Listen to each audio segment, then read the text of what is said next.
Now that we have our scene or animation settings kind of established, let's go ahead and animate this scene. Okay, this is animation keyframe intro 01 start. Now what I'm going to do is I'm going to move this ball around the scene. Okay, this red ball is going to go from this one to this corner, obviously jumping over this log, and then jumping from this base through the ring to this base and then back home. Okay, so how do we do that? Well, first of all, down here is our timeline, and I can see that it's currently frame 1 to 120. And I can see right here, this is saying that my time slider is 200 frames long. So if I move this, I can see there's 200 frames. And what it's saying is it's currently showing me the first 120 frames.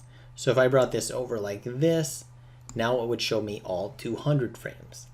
And if I change this number to, let's say, 50, now it's only showing me 50 frames of the 200. And if I change this one to, let's say, 1,000, now it's going to show me 50 frames of 1,000 frames. Okay, so the first one's kind of telling me how long of range I'm viewing, and the second one is kind of how long the total animation is. So I'm just going to leave this, the first one at 120, this one at 200, and then I'm going to leave this at the beginning. Okay, great. Now if I select this ball, notice in the channel box, and if you don't see that, press this button in the top right hand corner. And if I press S as in set key, all of these channels turn red.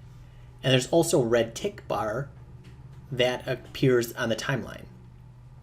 What that's saying is that all of these values are basically locked in place of the ball in that location.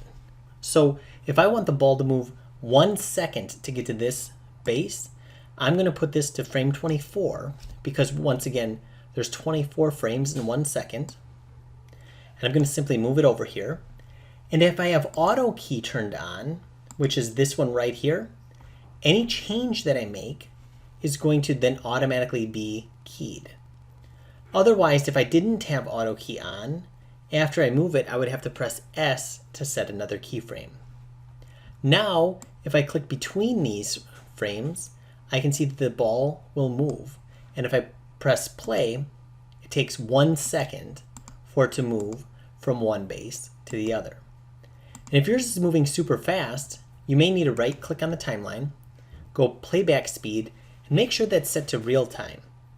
If it's set to play every frame free, now if I hit play, it's going to play it as fast as the computer can play it. Okay, that doesn't make much sense. So I'm going to just say playback speed real time.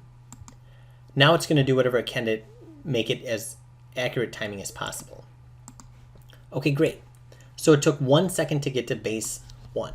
Now I want it to get to this space, and I want it to take 1 second again. So I'm going to add 24 more frames. So this will be 48 frames. So 24 frames plus another 24 frames. And now once again I have auto key turned on. So I'm going to go ahead and move the ball. And I can see that it now automatically keyed what it needed to. So if I go here, whoop, you might have this happening. Okay, so what's happening is that it needs to key all the frames every time.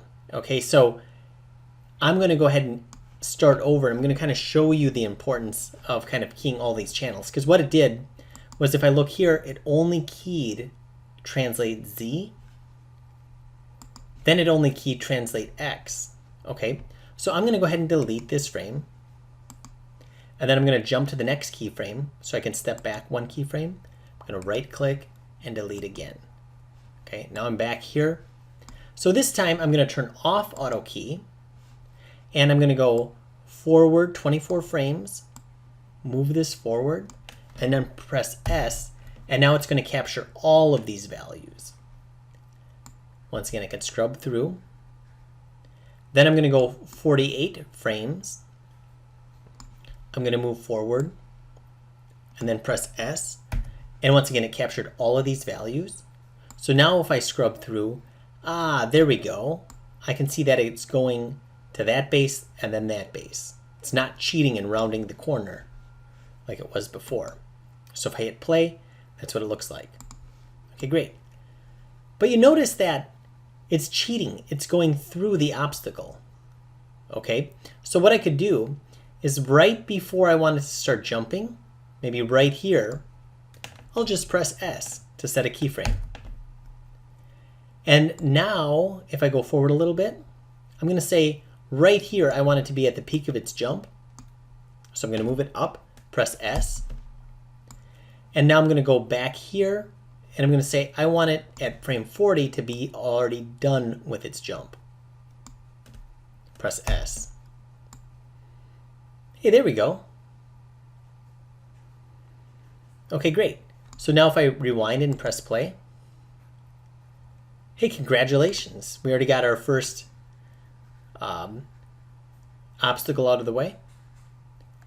Now, if I go 48, and if I want to do another 24 frames, that'd be 72.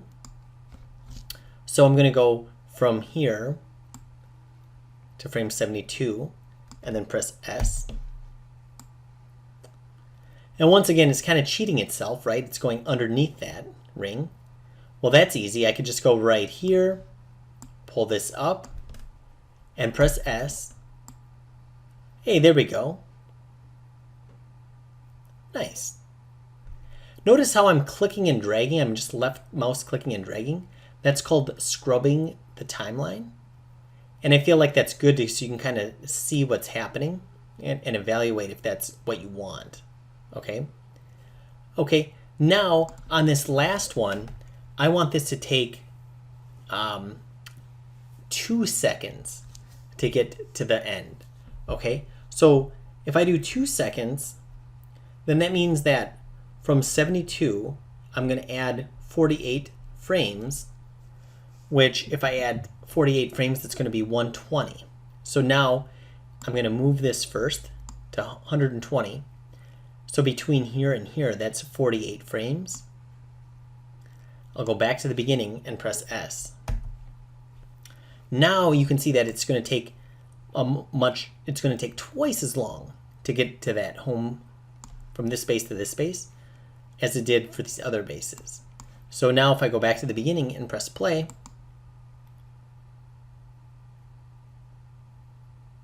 hey, there we go. Awesome. Now, one more thing, what I could do is I could make this look a little bit more interesting. If I take this ring here, notice that this ring doesn't have any keyframes on it because, well, we didn't do anything with that, right? We only keyed the red ball. But now, if I take this ring, and let's say if I go to rotate, and if I press S right here, and then let's say I want it to make a full rotation by the time the ball gets to this base. Well, I could rotate it like this, and if I type 360 degrees in rotate Y,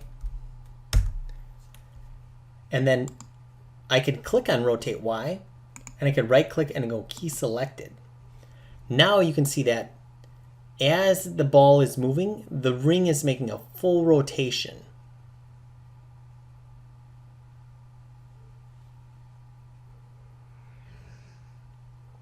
Okay, and then maybe I want it to take another full rotation by the time it gets to the next base.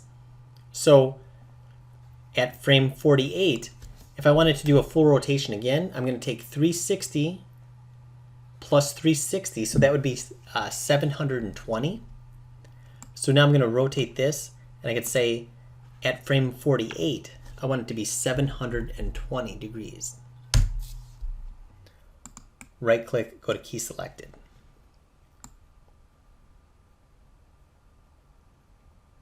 Nice. Maybe I'll keep it still here until the ball jumps through, and then at frame 72 when it lands, I want it to start spinning again. So this time I'm going to keep it at frame or rotation of 720. So I'm going to key selected. So notice it's not spinning on this one. And then I want this to spin another 360 degrees. So let's say it'll be 1080 degrees at the end of this. So I'll just start. I'm going to just type in 1080. Right click, key selected. Okay, let's see what we have.